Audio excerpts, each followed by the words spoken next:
Stokes. As always, we'll start with UK media.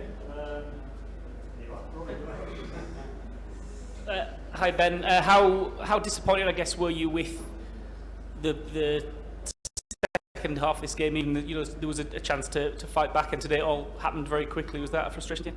Well, yeah, obviously disappointing losing the Test match. It's probably the best way to sum it up and not look into it too deep is that losing games for England hurts. So disappointing. Are there any, obviously we can see that on the first pitch in Multan things went very well, then the selection of Pakistan changed, the pitch changed, and the performance levels dropped in those conditions. Is there anything that you think your team underperformed in terms of what you'd have expected them to produce in these two games? Yeah, well, we obviously underperformed because we've lost the last two games.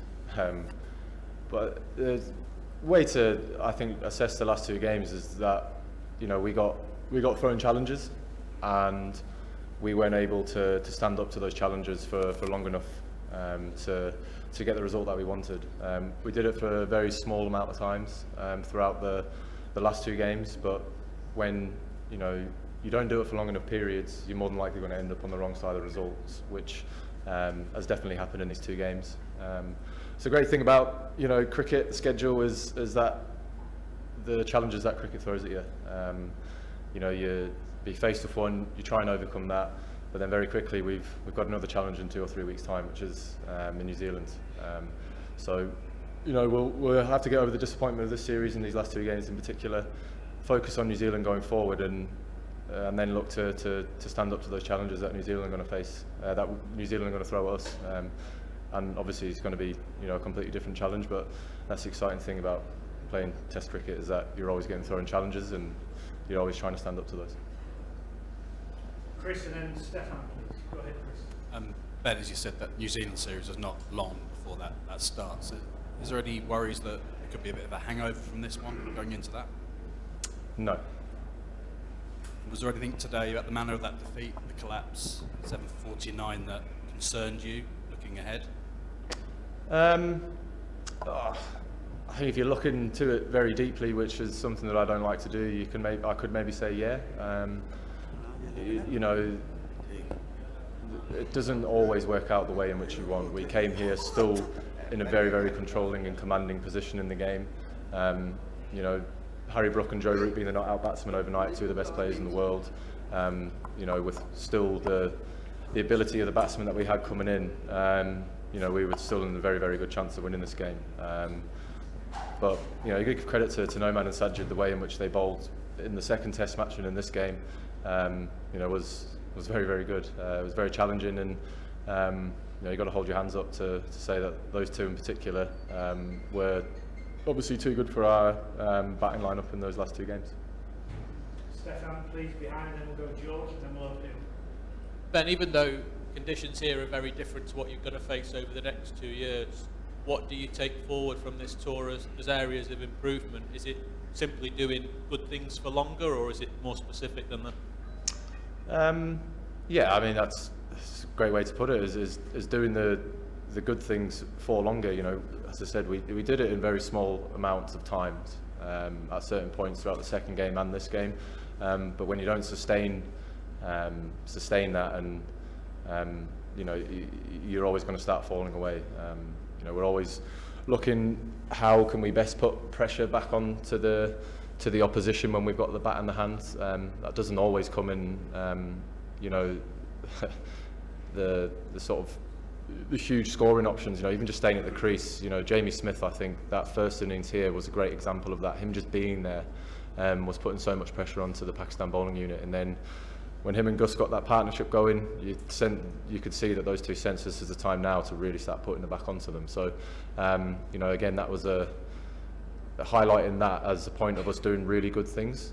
But when you don't do it for long enough, you're not going to be able to give yourself the best chance of winning. Ollie Pope hasn't got the runs he would have liked to on this tour.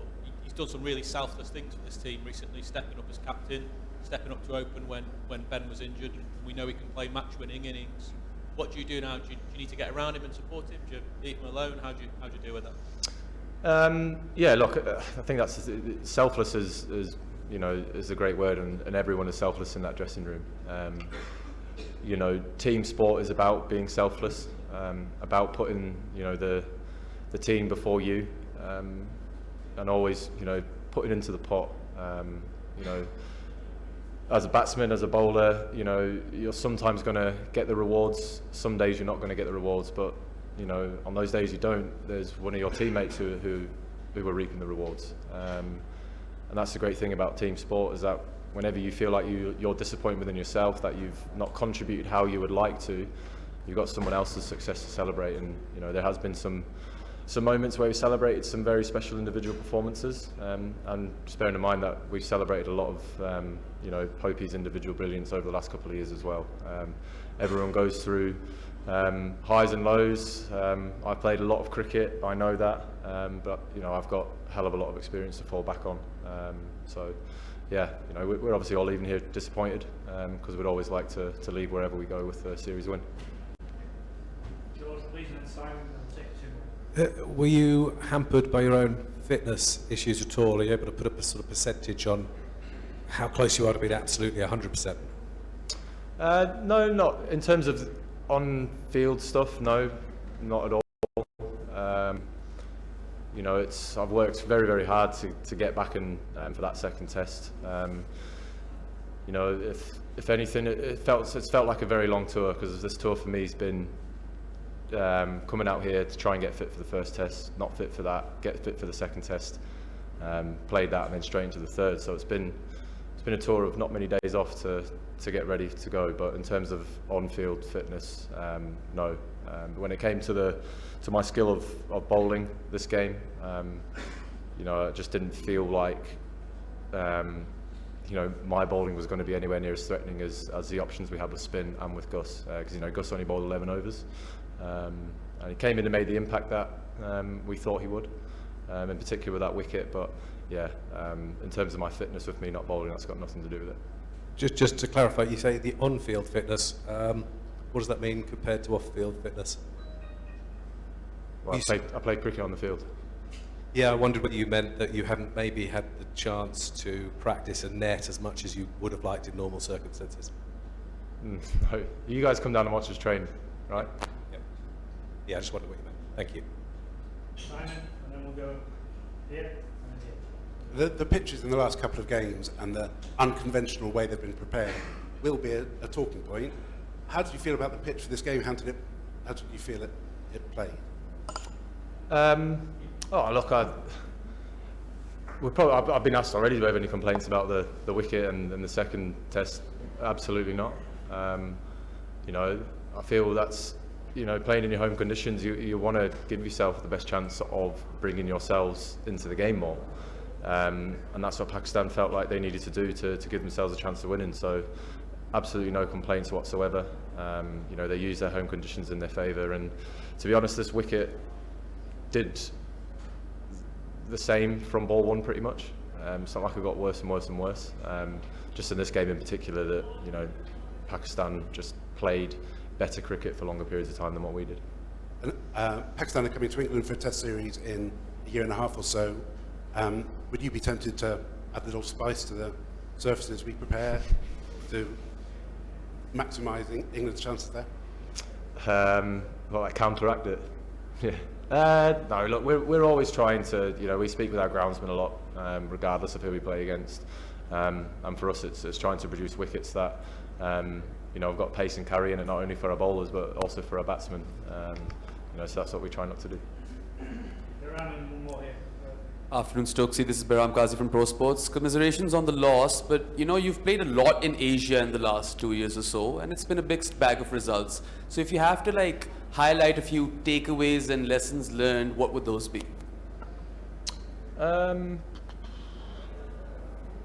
Yeah, it's obviously it's a challenging place to come, Asia, when you are faced with spinning conditions. In particular, for the batsmen, when you're faced with high quality bowlers who know how to bowl and have grown up bowling on these types of surfaces. You know, the difference between you know, these two games, you know, was how I thought the understanding of how to bowl in these conditions for the Pakistan spinners showed. But that's, you know, not taking anything away from how our spinners have played this series. I think they've done a fantastic job to, you know, take the wickets that they've done, but also, you know, Shoaib in particular. I said to him the other day, I said, you know, you're getting to learn on the job here. You're getting to learn about yourself as a bowler whilst you're in a test match. You're being able to work out how to bowl in different conditions at different phases of the game, and you know, how exciting and how good is that? He's absolutely loved it, and the way in which Rayan came on and affected the game yesterday in particular as well was great. You know, two very talented, exciting talents have been on show this tour for us. They would have obviously liked to have been on the other side of the series with walking away as winners. But look, I'm very optimistic personally. I always try and take positives as much as I can away from every series, whether it's good or bad. So yeah, you know, Pakistan played very well. Ben, first of all, bad luck. You lost that test series against Pakistan. What is the drawback in your batting that back-to-back defeated against spin bowling attack of Pakistan? Are you not mentally prepared after defeating in the Multan test? What you have to do against the Pakistani bowling attack?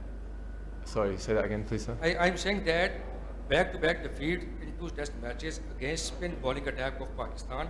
Are you not mentally prepared for the penalty test that Pakistan could bowl well as far as the spin bowling attack is concerned? I got the first bit about back-to-back test match losses. Yes. I'm saying that you are not mentally prepared against the spin bowling attack. Are you saying we're not mentally prepared? No, that's not true. Thank you. Thank you. Cheers, guys. Thank you.